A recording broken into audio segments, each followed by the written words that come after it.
నాగబాబు గారు. ధన్యవాదాలు అధ్యక్ష. అపోజిషన్ పార్టీ ఎన్వైపీ గారికి, ఇక్కడున్న మినిస్టర్స్, గౌరవ హోమ్ మినిస్టర్ గారు అందరికీ కూడా కృతజ్ఞతలు. అధ్యక్ష, డిలేడ్ జస్టిస్ ఇవాళ మనకున్న డేటా ప్రకారం భారతదేశంలో 3,30,00,000 కేసులు ఇంకా పెండింగ్ లో ఉన్నాయి. ఆంధ్రప్రదేశ్లోనే 1,00,000కు పైగా కేసులు పెండింగ్ లో ఉన్నాయి. డిస్ట్రిక్ట్ కోర్ట్స్ లో, సబార్డినేట్ కోర్ట్స్ లో 75% కేసులు సంవత్సరానికి పైగా, అలాగే 30% కేసులు 3 ఏళ్లకు పైగా సాగుతూనే ఉన్నాయి. దీన్ని కేవలం మేర డేటా కింద మనం చూడలేము అధ్యక్ష. ఎందుకంటే ఏ వ్యక్తి తప్పు చేయకపోయినా అన్యాయంగా కేసులు పెట్టబడి తనకి న్యాయం చేయమని కోర్టు మెట్లు ఎక్కినప్పుడు అతనికి సరైన సమయానికి న్యాయం అందించలేకపోతే అతన్ని మనం విక్టిమైజ్ చేస్తున్నాడు. అందుకే దీని మీద మనం దృష్టి పెట్టాల్సిన అవసరం ఉంది. గుంటూరు జిల్లాలో ఎగ్జాంపుల్ అధ్యక్ష, గుంటూరు జిల్లాలో రోజు కూలీ చేసుకునే ఒక సామాన్యుడు ఒక దొంగతనం కేసులో అరెస్ట్ అయితే తనకి లాయర్ని పెట్టుకునే స్తోమత లేక ఆ కేసులో కోర్టులో 6 సంవత్సరాల పాటు జైల్లో ఉండాల్సి వచ్చింది. చివరికి అతను ఏ తప్పు చేయలేదని కోర్టు తీర్పిచ్చింది. సో ఈ 6 సంవత్సరాలు మనం అతనికి ఎలా కాంపెన్సేట్ చేయగలుగుతాం అధ్యక్ష? దీనికి తోడు పొలిటికల్ వెండెట్టాతో పెట్టే కేసు, ఇది కేవలం ఒక పార్టీకి కన్ఫైన్ చేయట్లేదు అధ్యక్ష.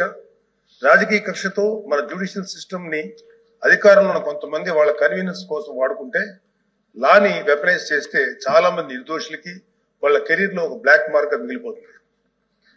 ఉద్యోగాలు, ప్రభుత్వ ఉద్యోగాలు అప్లై చేసుకోలేరు. ప్రైవేట్ సంస్థల్లో ఉద్యోగాలు అప్లై చేస్తే బ్యాక్గ్రౌండ్ చెక్ లో ఫెయిల్ అయిపోతున్నారు.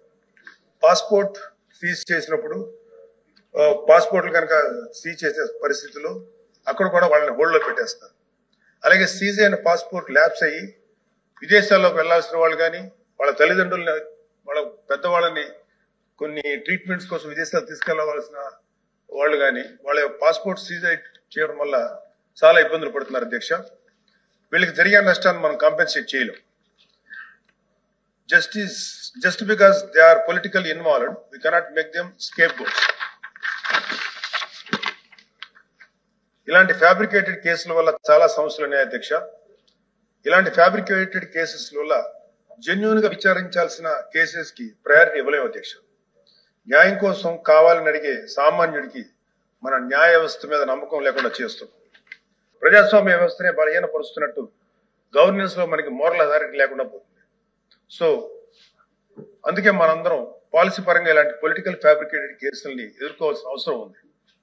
ఇలాంటి తప్పుడు కేసులు పెరుగుతూ పోతున్నప్పుడు మనం చూస్తూ కూర్చుంటే మనం కేవలం అమాయకులు పనిష్ చేస్తున్నట్టే కాదు అధ్యక్ష, మన న్యాయ వ్యవస్థ తాలూకు శాంక్టిటీని కూడా డిస్ట్రాయ్ చేస్తున్నాం. So we have to take responsibility as law makers, leaders and representatives to ensure that justice not delayed, justice not denied and justice misused.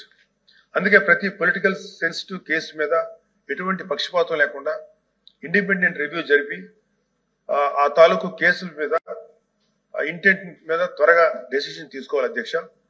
న్యాయ వ్యవస్థ త్వరగా పనిచేయడానికి జ్యుడిషియల్ వేకెన్సీస్ ని ఫిల్ చేయడంలోనూ, ఫాస్ట్ ట్రాక్ మెకానిజం ని create చేయడంలోనూ సమగ్ర దృష్టి పెట్టాల్సిన అవసరం ఉంది అధ్యక్ష.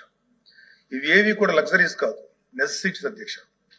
So what I want to end with a powerful quote by Dr. B.R. Ambedkar. However good a constitution may be, it is sure to turn out bad because those who are called to work, it happened to be a bad law. మన రాజ్యాంగం ఎంత గొప్పదే అయినప్పటికీ దాన్ని అమలు చేసే నాయకులు సరిగ్గా లేకపోతే గొప్ప రాజ్యాంగానికి విలువ లేకుండా పోతుంది అధ్యక్ష. Let us not be that bad lot. Let us be the generation of lawmakers who stood up and made justice. Not just a word inscribed in our constitution, but a living reality for every citizen of Andhra Pradesh. Thank you very much.